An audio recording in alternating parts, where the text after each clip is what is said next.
کپڑوں کو نپٹنے سے کیا فائدہ؟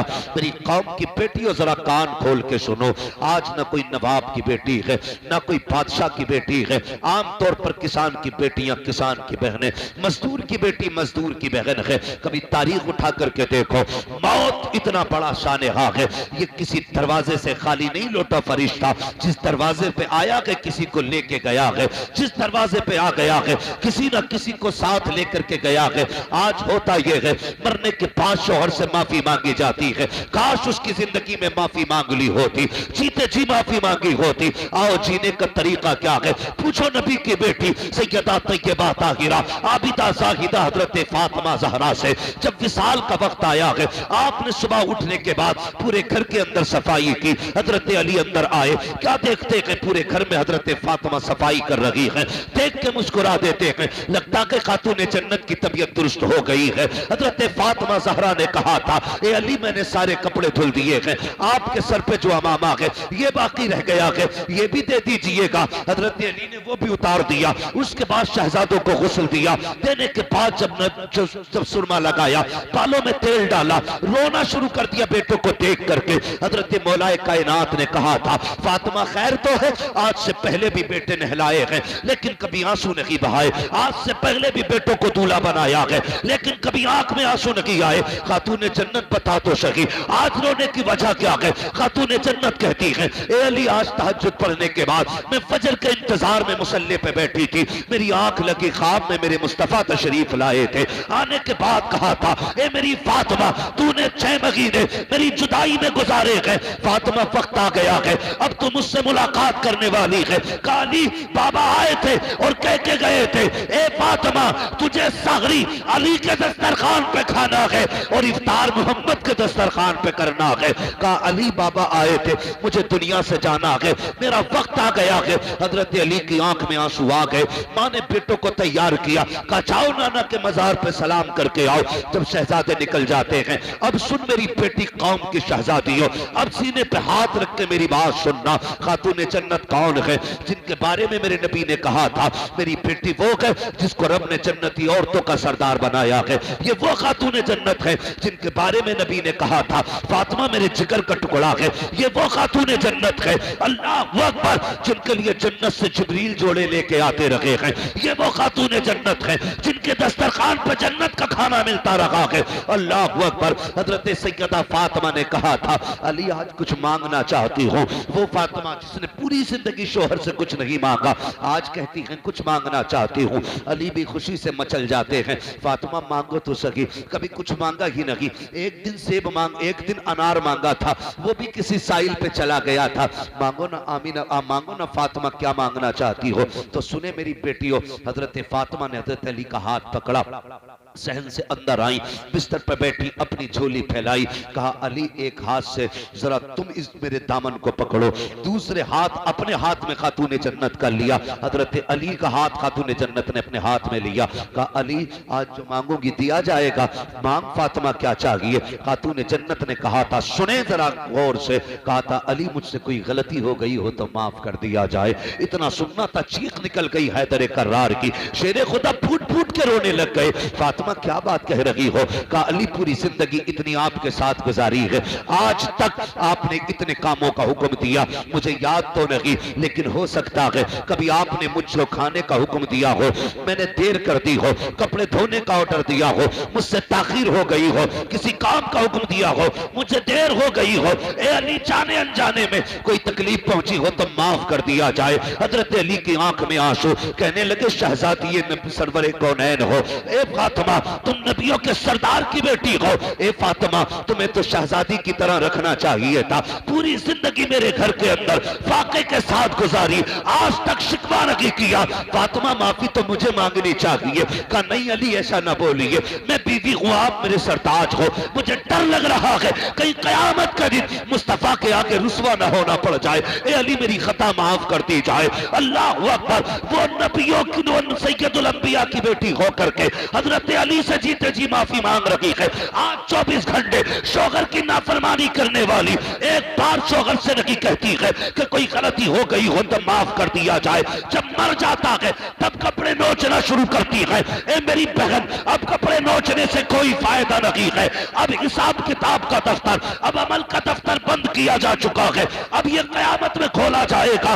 معافی مانگنی تھی تو کبھی شام کو بیٹھا کے معافی مانگتی، کبھی صبح کو اٹھا کے معافی مانگتی، کبھی پانی دے کے معافی مانگتی، کبھی کھانا کھلا کے معافی مانگتی. خدا کی قسم میرے نبی نے فرمایا جو عورت اس حال میں دنیا سے جائے اس کا شوہر اس سے راضی ہے، اللہ اس کے لیے قبر میں جنت کے دروازے کھول دیا کرتا ہے.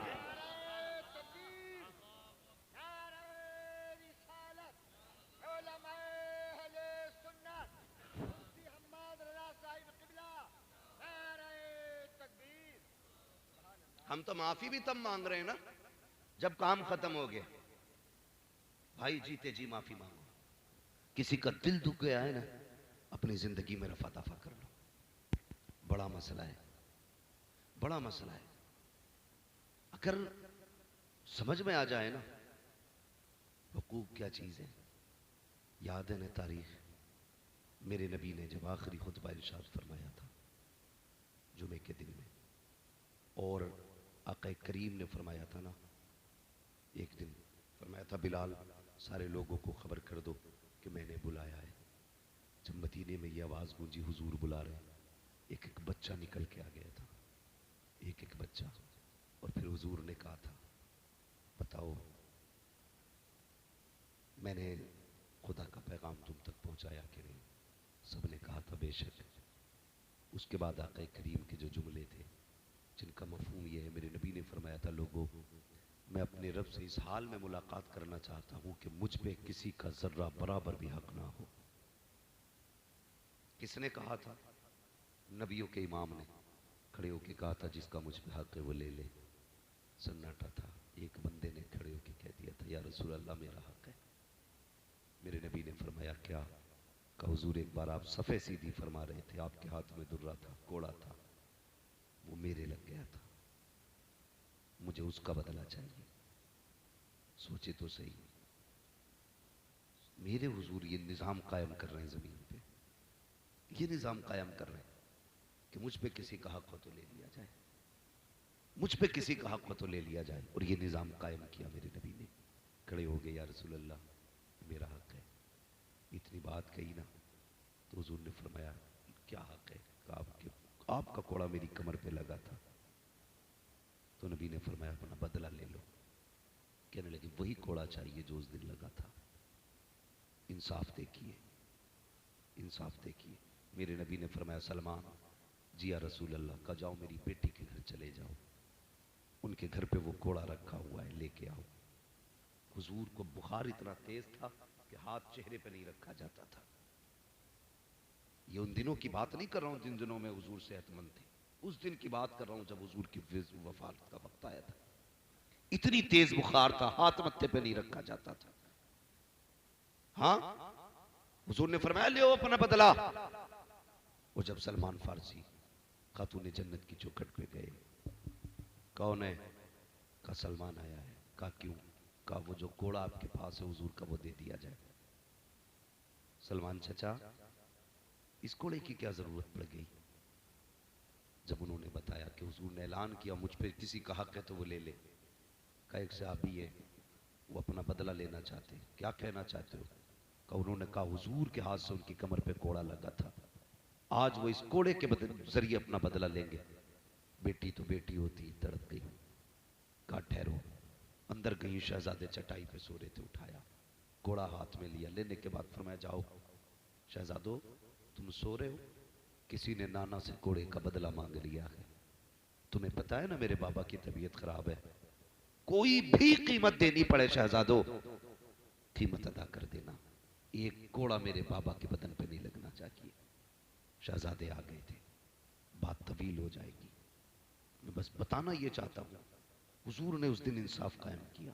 کوڑے آ گئے، کوڑا بھی آ گئے، شہزادے آ گئے. کہنے لگے سلمان چاچا بتاؤ نا وہ کون ہے جو ہمارے نانا سے بدلہ لینا چاہتا ہے. اشارہ کیا اوکاشا کی جانب، دوڑ کے ہاتھ پکڑ لیا. کہنے لگے چچا ایک کوڑے کے بدلے میں 100 مار لو لیکن ہمارے نانا کو دکھ نہ دو. معاملہ کچھ اور تھا اس دن. سارے صحابہ نے گریہ وزاری کی. کہا حضور جب کوڑا لگا تھا میرا بدن بنا کپڑے کا تھا، قمیص اتارے، حضور نے کرتا اتار دیا. ابھی صحابہ کو نہیں معلوم کیا ہونے والا ہے، لیکن انصاف قائم کیا جا رہا ہے. حضور نے جیسی کرتا اتارا نا، عکاشہ نے کوڑا پھینکا، حضور کے بدن سے لپٹ جاتے ہیں. یا رسول اللہ میری اوقات کے میں آپ سے بدلہ لوں؟ میں نے تو سنا تھا جو آپ کے بدن سے لگ جائے گا وہ جنتی ہو جائے گا، جو آپ کے بدن سے لگ جائے گا وہ جنتی ہو جائے گا. پھر میرے نبی نے کہا جسے جنتی کا چہرہ دیکھنا ہو وہ میرے عکاشہ کا چہرہ دیکھے. بھائی انصاف قائم کیا میرے نبی نے، انصاف قائم کیا. آج انصاف نہیں ہے. آج بیٹوں سے گزارش ہے، ہر بیٹے سے. آج نزاکت بھائی کے بچوں سے بات نہیں کر رہا ہوں، صرف سارے بیٹوں سے بات کر رہا ہوں. کئی بار ایسا ہوتا ہے نا، باپ کے بعد بیٹیاں بڑی یتیم ہو جاتی ہیں. یتیم تو بیٹے بھی ہو جاتے ہیں، لیکن بیٹیاں بڑی والی یتیم ہو جاتی ہیں. اس لیے کہ باپ کے انتقال کے بعد باپ کی جائیداد کے مالک بیٹے بنے رہتے ہیں، لیکن اکثر بیٹیوں کو لاوارث بنا دیا جاتا ہے. اکثر بیٹیوں کو لاوارث بنا دیا جاتا ہے، اور اسی جائیداد پہ سانپ بن کے بیٹھنے والے کل جب بیماری آتی ہے یا برکتیں اڑ جاتی ہیں پھر کہتا دعا کرو برکت نہیں ہو رہی ہے.